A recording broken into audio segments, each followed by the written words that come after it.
సత్యవతి అయితే శివుడికి మొక్కుతూ ఉంటుంది. 25 ఏళ్లుగా చంటి నా కొడుకని చెప్పి పేదరికంలో బతికాడు. ఇప్పుడు చంచలమ్మ కొడుకని నిజం చెప్పి వాడిని యువరాజుని చేస్తాను అనైతే మొక్కుకుంటూ ఉంటుంది. ఇక హ్మ్.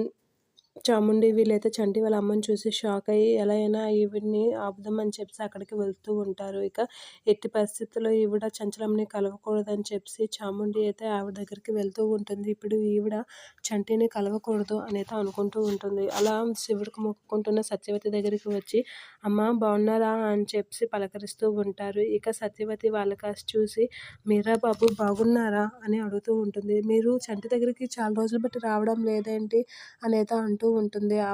చాముండి ఆ మాటలకి చంటికి మంచి జరగాలని ఒక దగ్గరికి వెళ్ళాను నాయన, అందుకే రావడం అవ్వలేదు అనైతే అంటూ ఉంటుంది. ఆ మాటలకి అవునా అని చెప్పి నవ్వుతూ నటిస్తూ ఉంటారు అక్కడ చాముండి వాళ్ళ బావ. ఇక వాళ్ళిద్దరైతే ఏమమ్మా ఇప్పుడు ఎందుకు వచ్చారు, చంటితో కలుస్తారంటే కాదు చంచలమ్మని కలవడానికి వచ్చాను, చంచలమ్మకి ఒక ముఖ్యమైన విషయం చెప్పాలి, ఆ విషయం చెప్తే చంచలమ్మకి జీవితంలో అంతకన్నా మంచి శుభవార్త ఇంకోటి ఉండదు అనైతే అంటూ ఉంటుంది. ఆ మాటలకి వీలైతే ఏంటో అనైతే ఆశ్చర్యంగా చూస్తూ ఉంటారు. ఇక చంచలమ్మకి ఈ విషయం చెప్పేసి ఆవిడ జీవితంలో ఎవరికి దక్కని అనుభూతి ఆవిడకి దక్కేలా చేస్తాను అని చెప్పి అంటూ ఉంటుంది సత్యవతి.